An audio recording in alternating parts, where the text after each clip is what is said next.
Bueno, esta información que nos daba Vero está vinculada al tema que vamos a abordar ahora, de la alimentación en clave de derechos. ¿Cuánto cuesta alimentarse correctamente en nuestro país? Vamos a estar hablando con la profesora subrogante del Departamento de Nutrición Poblacional, punto focal del Observatorio del Derecho a la Alimentación de la Escuela de Nutrición de la UDELAR, Gabriela Fajardo, a propósito justamente, bueno, ¿cuánto le cuesta a las familias poder ejercer su derecho a la alimentación? Bienvenida, Gabriela. Muchas gracias por siempre darnos este espacio en este programa y en el canal. Gracias. Bueno, quedamos un poco sorprendidas con Maggie, ¿no? Porque ustedes calcularon una canasta por persona de alimentos que cumple, digamos, con todas las necesidades nutricionales, cuesta 8.255 pesos por persona por mes. Exactamente, exactamente. Realmente estamos muy contentos de haber podido hacer pública esta propuesta, que representa un hito bien importante. Si bien a nivel de lo que es la academia este tema venía siendo trabajado hace mucho tiempo, decidimos, bueno, dar ese paso de generar una herramienta que pueda tener un impacto realmente en que la población alcance el derecho a la alimentación, que es esto que se ha venido trabajando y ustedes conocen, que es que todos puedan tener acceso a los alimentos, pero no a cualquier alimento, sino a esos que requieren para satisfacer sus necesidades. Y en ese sentido, esa canasta, ¿de qué se compone entonces? Bueno, esa canasta atiende lo que son los requerimientos y lineamientos que establece el Ministerio de Salud Pública en cuanto a qué alimentos deben ser incluidos en la misma, y aquí se hace un especial énfasis en lo que son productos naturales o mínimamente procesados, dejando de lado aquellos que son los que comúnmente llamamos productos ultraprocesados. Bueno, y ahí tenemos desde lácteos, carnes, huevos, verduras, frutas, cereales, panificados, aceite, azúcar, lo que debería incluir la alimentación de una persona mayor de 2 años y que no tenga ningún tipo de patología, ¿verdad? Ahora, Gabriela, si uno lo traduce en un núcleo familiar de 3 personas, exacto, esto asciende a 24.765 pesos. Exacto. Y cuando hablamos de derechos, hablamos también, por ejemplo, de un salario mínimo nacional. ¿Qué pasa con esas personas? Y allí ya lo estamos repasando en imágenes, esa placa. Eso está distinguido por mes por persona y por una familia de 3 con mayores de 2 años. Esto sería el costo que le representa a una familia hacer frente a esa realidad. Exacto. Entonces hay un derecho que se está viendo vulnerado, ¿no? Sí, eso realmente desde el Observatorio del Derecho a la Alimentación lo venimos denunciando en forma reiterada, y es que lamentablemente no todos los habitantes de nuestro país cuentan con los ingresos que le permitan comprar los alimentos que precisan. Si pensamos que un salario mínimo está en el entorno de los 19.000 pesos y que por lo menos tendría que satisfacer lo que es un hogar promedio de 3 integrantes, obviamente que no nos está siendo suficiente, y más que una familia no solo requiere de alimentos para subsistir, sino que tiene otras necesidades básicas a las que tiene que dar respuesta. Lo que implica es que, bueno, eso va a tener repercusiones en forma directa en lo que puede ser el estado de salud y de nutrición de esa población, o de lo contrario, que las familias comiencen a implementar estrategias en donde afectan su alimentación, afectan otras cuestiones de su estilo de vida. ¿De cuánto? Me imagino que han hecho este cálculo. ¿Debería ser el ingreso de una familia, por lo menos de 3 personas, para poder satisfacer esas necesidades básicas? Y bueno, ahí eso depende un poco de cuál es la ubicación de esa familia en el país, ¿verdad? Pero por lo menos unos 80.000 pesos tendría que tener de ingresos para poder satisfacer las necesidades básicas. O sea, además, comer saludable y todos los días, todas las comidas. Sí, no, eso es el 24.000 pesos, pero si pensamos en otras necesidades básicas que esa familia tiene que satisfacer, se estarían ascendiendo esa cifra mucho más, 3 veces, un poco más de 3 veces. Ustedes también estudiaron la evolución, ¿no? del aumento de estos costos. ¿Qué encontraron ahí? Y bueno, ahí lamentablemente que todos los grupos de alimentos se han incrementado, a excepción de los tubérculos, es decir, papa, boniato, que se han mantenido un poco más estables, con oscilaciones dependiendo del periodo que analizamos. Si lo pensamos en enero o mayo de este año, ahí identificamos que, por ejemplo, lo que es los cereales, huevos, verduras, han tenido un incremento de los precios, un incremento que oscila entre un 10 a un 40%, o sea que es bien importante. Depende de dónde lo compremos. Sí, y también depende del alimento. Hay algunos, como estos primeros que yo mencionaba, que han tenido un incremento de entre un 40 a un 25%. 10%. Huevos, cereales, verduras y aceite, se podría decir, es lo que más ha Lo aumentado. que más han incrementado y luego seguido de las carnes. Ahora, si analizamos el periodo prepandemia, es decir, desde enero de 2020 a mayo de 2022, incluimos también ese periodo, ahí estos grupos de alimentos se mantienen, pero se incluye el aceite, que como todos los uruguayos han identificado, se ha incrementado prácticamente en un doble el precio, y también se agregan lo que son legumbres, arvejas, lentejas, garbanzos, al incremento de los precios de los alimentos más caros, digamos. Hace un tiempo hablando con otra nutricionista mencionaba que si todos los uruguayos se alimentaran, digamos, respetando todos los grupos y todas las necesidades, no alcanzaría lo que se produce para consumir.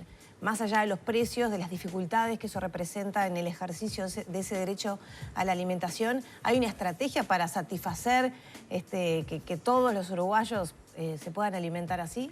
Bueno, por eso yo hoy mencionaba que esto representa como un paso bien importante, porque contar con esta herramienta que hasta el momento no se estaba utilizando aporta insumos para que realmente se pueda saber, bueno, cuánto se necesita a nivel nacional en cantidades de alimentos para satisfacer esas necesidades.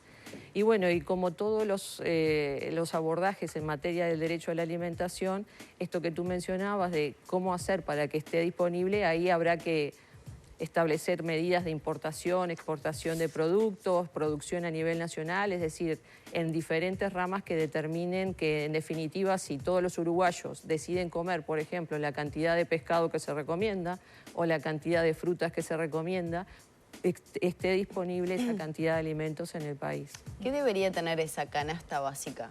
Bien, para que sea, bueno, accesible hasta por ahí nomás, pero sí que pueda cumplir con esos valores nutricionales que se requieren. Bien, aquí nosotros hacíamos la precisión de que, bueno, es una canasta para un habitante promedio del país. Estamos hablando de que aporta en el entorno de unas 2.070 calorías. Y bueno, ahí estamos hablando de una cantidad de lácteos, de aproximadamente, leche, yogur, pensándonos, unos 600 centímetros cúbicos diario. Carnes, incluir carnes 5 veces por semana, carne roja o de pollo, unos 150 gramos, pescado 2 veces por semana, unos 180 gramos, huevos 3 veces por semana, por lo menos una unidad, verduras a diario 300 gramos, frutas a diario 300 gramos, lo que es legumbres, que el Ministerio de Salud Pública ha establecido como un grupo de alimentos importante, estimular su consumo también, consumirlo por lo menos 3 veces por semana, unos 45 gramos. Moderar lo que es el consumo de azúcares y dulces, unos 30 gramos, aceites, unos 30 gramos también, bueno, los panificados, unos 125 gramos y cereales, unos 75 gramos. Es decir, quizá aquí los televidentes estén pensando 75 gramos. Bueno, la idea es que a veces esos números pueden ser como muy duros de entender o, bueno, se establecieron teniendo en cuenta, esto es bien importante, no solo como tradicionalmente tenemos el concepto del nutricionista y los gramos de comida, sino lo que son realmente lo que es el patrón de alimentación de los uruguayos, y ahí tomamos como referencia la encuesta de gastos e ingresos de los hogares. Y tener en cuenta que eso que hablamos fueron cantidades netas, pero cuando compramos ciertos alimentos hay que comprar un poco más porque luego se desperdician lo que es cáscaras, huesos y bueno, ahí sube. Mientras vos mencionabas los gramos, yo intentaba visualizar, claro, en carne 180 gramos es un churrasco chiquito. Como la palma de la mano. Exacto.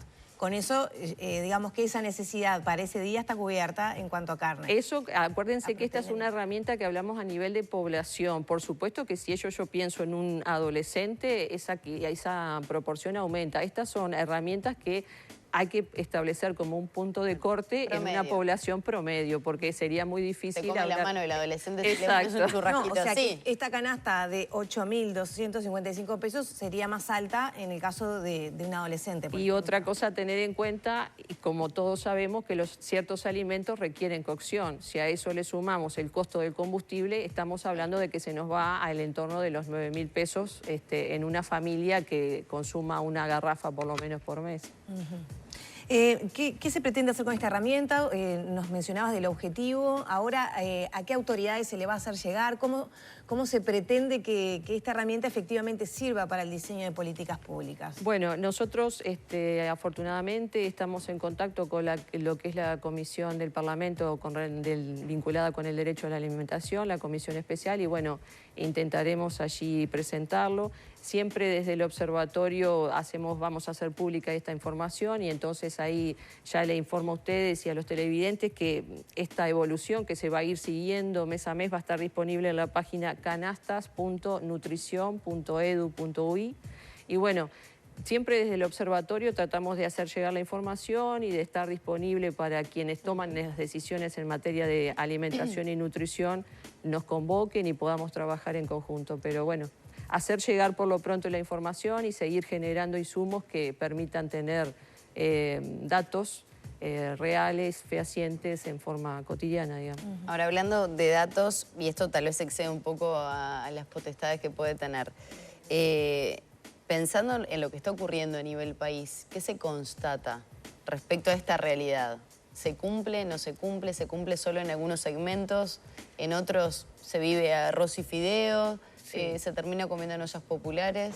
Sí, lamentablemente, bueno, todas esas familias que hoy sabemos que están padeciendo inseguridad alimentaria no tienen el acceso a estos alimentos porque, como se ha trabajado incluso en este programa, cómo se mide esa situación de inseguridad alimentaria es en base a las respuestas que las familias ofrecen, donde dicen haber tenido que variar la cantidad o calidad de alimentos que consumen. Entonces, por lo pronto, al menos la cuarta parte de la población, y según datos que establece FAO, no está teniendo acceso a los alimentos que requiere. Y después, bueno, también considerar lo que son prestaciones sociales, que son ínfimas con respecto a lo que representa el costo de una canasta, o lo que implica el asistir a una olla popular con los recursos que cuentan las ollas populares, que realmente hacen el máximo esfuerzo con los recursos que cuentan, pero la monotonía en la alimentación también es algo bien importante que hay que considerar. No es posible que una persona esté consumiendo el mismo tipo de alimento durante 1 año, 2 años. Seguramente va a tener alguna carencia de nutrientes que es necesario atender. ¿Eso ya se está notando, por ejemplo, en las generaciones más jóvenes de niños y adolescentes? Bueno, digo, ya se está notando, en realidad es un problema que arrastramos de siempre, ¿no? Pero quizás se vio impulsado por la pandemia. Sí, sin duda, nosotros en eso somos muy conscientes de que esto no es algo que haya ocurrido como consecuencia de la pandemia, sino que es una situación que ya viene desde unos cuantos años, muchos años atrás. Siempre va a haber un núcleo de la población que se va a ver afectado en mayor medida, bueno, pero lo que es importante y es que eso no es excusa. Hay una situación de emergencia que requiere como enfocarse mucho más, invertir mayores recursos para atender eso que se va a agravar. Ya existía una situación y se va a agravar. Y bueno, está teniendo repercusiones por lo pronto en estas manifestaciones que las familias han hecho. Por ahora datos sobre lo que es estado nutricional y cómo ha impactado eso directamente, no tenemos algún estudio, pero bueno, ya tiene repercusiones en lo que son, lo que da cuenta a la familia. Y en lo que hace, por ejemplo, a las escuelas, teniendo en cuenta que desde hace algunos años hay un acompañamiento por parte de las nutricionistas o nutricionistas, hombres que, bueno, vienen acompañando esa situación alimentaria de los chiquilines. ¿Allí ven que se está por lo menos organizando desde otro lugar con los nutrientes necesarios, con los tipos de alimentos que se requieren? Bueno, hay que considerar también que sí, por supuesto, dentro de lo que son los lineamientos que se establecen en el programa de alimentación escolar, se intenta dentro de lo que son los tiempos de comida que se ofrecen en los centros escolares, hasta 3 tiempos de comida, de hacer una alimentación balanceada. Pero el tema es cuando ese niño va a su hogar y le falta el otro tiempo de comida, o tiene en su hogar una alimentación excesiva de acuerdo a lo que consumió, bien, digamos que desde que se establece el programa de alimentación escolar se intentan cumplir los requerimientos que se establecen a nivel del Ministerio de Salud Pública. Gabriela, ahí te quería consultar, creo que por otra pata de este concepto de derecho a la alimentación que, no sé, me parece que es bastante nuevo, ¿no? Para nosotros. ¿Qué pasa con la información? Es decir, estamos reconociendo un obstáculo de muchas familias uruguayas para económicamente poder acceder a la alimentación que se debería. Estamos reconociendo dificultades en la estrategia país de que si todos pudieran acceder, no habría alimentos suficientes. ¿Qué pasa con la información? Es decir, si una familia puede pagar los 8.255 pesos, pero no elige o elige, digamos, otros alimentos que tampoco están cubriendo las necesidades nutricionales de una persona. Bien. Bueno, sin duda que intentar tener un impacto en temas de alimentación y nutrición requiere un abordaje multidisciplinario con visión de sistema alimentario. Y aquella visión como un poco romántica de que si las familias tienen el dinero van a acceder, a veces no alcanza, porque no es solo esa cuestión, sino también si está disponible en la zona que la familia vive ese tipo de alimentos. Es decir, acá se tienen que conjugar diferentes aspectos que van desde lo que hoy mencionábamos, la disponibilidad de alimentos, los entornos alimentarios donde esas familias se encuentran, esto, qué accesibilidad tienen desde el punto de vista físico y económico, qué información y educación tienen esas familias, con qué recursos cuentan a nivel de los hogares, porque capaz que yo puedo acceder a los alimentos, pero tengo una jornada laboral muy cargada que me impide realmente poder llevar una alimentación balanceada. Es decir, requiere un abordaje que es desde múltiples facetas y bueno, tampoco pensar que solo con información y educación las familias van a cambiar sus conductas alimentarias. Hoy por hoy, lamentablemente, el principal obstáculo está siendo el acceso económico. Ahora, pensando también en políticas públicas, en la forma de acceder, a veces hasta reutilizar alimentos que a veces no tenemos en cuenta y se pueden elaborar otro tipo de comidas. La Intendencia tiene su plan Uruguay Cocina, o Cocina Uruguay. Cocina Uruguay. ¿Hace falta divulgar un poco más ese tipo de programas para poder, bueno, lo que decía recién, reciclar una lechuga, hacer un pastel de otra cosa, unas croquetas de... ¿Está faltando eso también como insumo? Bueno, yo diría que, y desde el observatorio en realidad decimos que lo que primero falta en realidad es que todos los actores que están trabajando en materia de alimentación y nutrición y otros actores en materia económica que incide, por ejemplo, en la alimentación, realmente se sienten a intercambiar, a conversar y a planear una estrategia que termine impactando en todos esos aspectos que hacen a la alimentación. Porque si yo puedo difundir un programa de, por ejemplo, reutilización de desperdicios o de pérdidas que tenga a nivel del hogar, pero si realmente eso impacta solo en un pequeño grupo de la población, no va a tener a la larga el impacto deseado. Realmente nosotros lo que vemos es que falta una ley marco de derecho a la alimentación y de la seguridad alimentaria, que falta una estrategia que eso se transforme en planes y programas que pueden ir vinculados con lo que tú mencionabas, que haya alguien que controle todo esto y bueno, y que se empiecen a implementar estrategias que ataquen y que aborden los diferentes aspectos del sistema alimentario que hacen a que una familia termine consumiendo lo que consume y repercuta en su salud y su estado nutricional. El objetivo sería solucionar déficits alimentarios por falta o por exceso. Sin duda.